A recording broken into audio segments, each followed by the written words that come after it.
Alors, pour parler de ces relations qui se grippent entre entre la Chine, pardon, et les États-Unis via Taïwan, justement, nous sommes en ligne pour en parler avec Pierre-Antoine Donnet. Et merci de réagir dans le club sur LCI. Vous êtes l'ancien correspondant de l'AFP à Pékin. Alors, les Américains peuvent-ils se permettre aujourd'hui, dans ce contexte de guerre ukrainienne, d'avoir la Chine à dos, de se mettre la Chine à dos?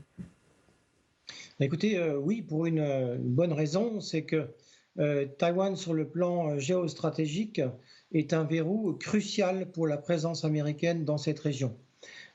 S'il advenait que, Taïwan était lâché par les États-Unis, ce serait un signal énorme pour tous les alliés des États-Unis dans la région, à commencer par le Japon et la Corée du Sud. Alors comment la situation pourrait évoluer si le déplacement de Nancy Pelosi avait lieu, si elle, se rendait à Taïwan malgré l'avertissement assez sévère, hein, de Xi Jinping? Mais vous savez, l'administration Biden est devant un choix, très simple. Si elle n'y va pas, eh beh, c'est un signal pour Pékin que Pékin a gagné. C'est à vrai dire, donner le signal à Taïwan, mais aussi à ses voisins, que les États-Unis reculent devant la menace chinoise.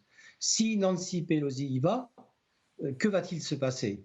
Ben, écoutez, je vais vous dire, aujourd'hui, on est à quelques mois du 20e congrès du Parti communiste chinois. Le président Xi Jinping a besoin de calme dans le détroit de Taïwan. En même temps, il ne doit pas faire preuve de faiblesse sur Taïwan. Donc, le choix est cornélien pour le président chinois. Alors vous restez en ligne avec nous, Pierre-Antoine Donnet, on va faire réagir nos invités face à ce choix donc cornélien. Qu'est-ce qu'il faudrait? Donc on ne peut pas se mettre la Chine à dos et en même temps on ne peut pas ne pas aller à Taïwan. En tous les cas, on ne peut pas annuler le déplacement de Nancy Pelosi.